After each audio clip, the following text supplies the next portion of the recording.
सोचिए जरा, एक मुल्क जहां सैंक्शंस हैं, जहां बैंक्स वीक हैं, जहां डॉलर ऑफिशियली कम आता है और जहां से दुनिया ने लगभग मुंह मोड़ लिया है, अफगानिस्तान।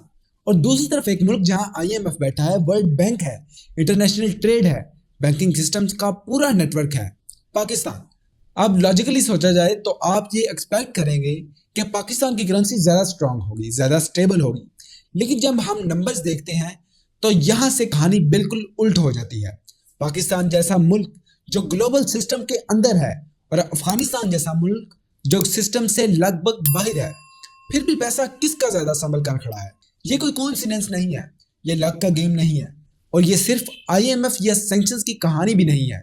इस वीडियो के एंड तक आप समझ जाओगे कि अफगानिस्तान का पैसा स्टेबल क्यों दिख रहा है, पाकिस्तान का रुपये प्रेशर में क्यों खड़ा है और सबसे इंपॉर्टेंट बात, पैसा असल में कैसे काम करता है और हम अक्सर इसको गलत क्यों समझते हैं।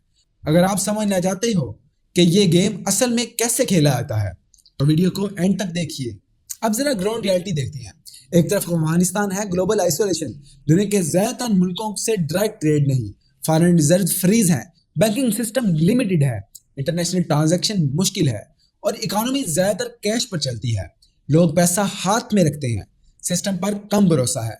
यानी ओवरऑल पिक्चर ये है कि अफगानिस्तान का इकोनॉमिक सेटअप रिस्ट्रिक्टेड है और ऑप्शंस बहुत ही कम है। अब दूसरी तरफ देखिए पाकिस्तान को आईएमएफ के प्रोग्राम्स, वर्ल्ड बैंक और इंटरनेशनल लेंडर्स का एक्सेस, एक्सपोर्ट इंपोर्ट का पूरा structure, proper banking system, online payments, foreign trade, remittance, सब कुछ मौजूद है। पेपर पर देखा जाए तो पाकिस्तान की पोजीशन ज्यादा स्ट्रांग लगती है, ज्यादा कनेक्शन, ज्यादा सपोर्ट, ज्यादा ऑप्शंस और यहीं से कहानी इंटरेस्टिंग हो जाती है।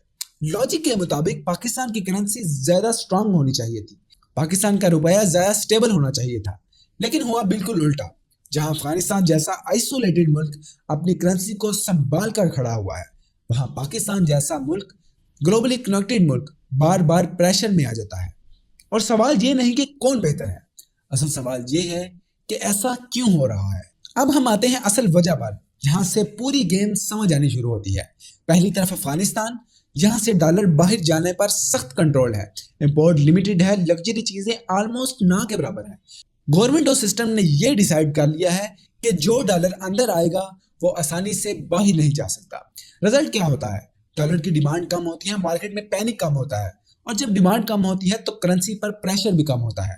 और अब दूसरी तरफ देखिए पाकिस्तान को, पाकिस्तान की इकोनॉमी डॉलर पर चलती है, फ्यूल्स के लिए डॉलर चाहिए और लोन्स और इंटरेस्ट के लिए डॉलर चाहिए, raw material, machinery, mobile phones हटा के कुछ फूड आइटम्स, सब के लिए डॉलर चाहिए। यानी जैसे ही इकोनॉमी चलती है डॉलर की बुक बढ़ती चली जाती है और जब डॉलर कम हो जाए तो मार्केट घबरा जाती है, लोग डॉलर खरीदने लगते हैं, बिजनेसेस रुक जाते हैं और रुपया प्रेशर में आ जाता है।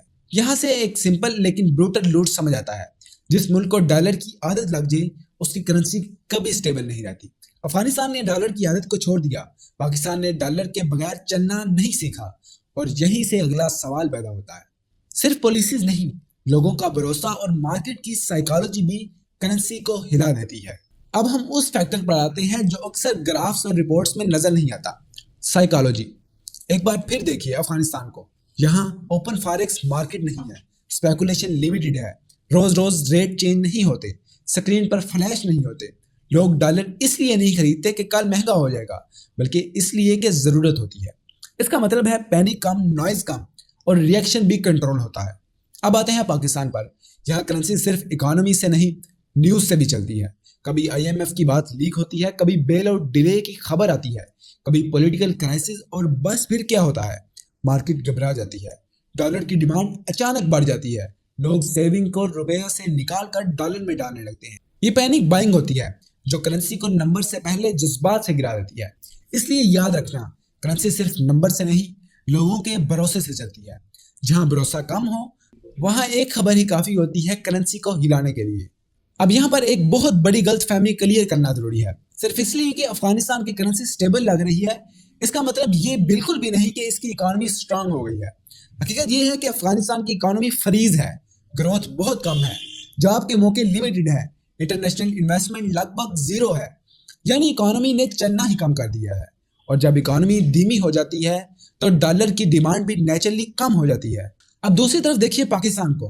पाकिस्तान की करेंसी वीक है हाँ, लेकिन इकोनॉमी चल रही है, इंपोर्ट हो रही है, एक्सपोर्ट भी है, रेमिटेंस आती है, सिस्टम अभी जिंदा है। और जहां सिस्टम जिंदा होता है वहां प्रेशर भी होता है। अब इस कहानी का फाइनल लेसन समझ लीजिए, करेंसी की स्टेबिलिटी कोई मेडल नहीं होता, करेंसी का गिरना हमेशा नाकामी भी नहीं होता। असल बात यह है कि हर मुल्क पर डॉलर का प्रेशर मुख्तलिफ तरह से होता है। अफगानिस्तान ने प्रेशर कम करने के लिए अपनी इकोनॉमी को स्लो कर दिया, इंपोर्ट बंद कर दिया और डॉलर का फ्लो को टाइटली कंट्रोल किया।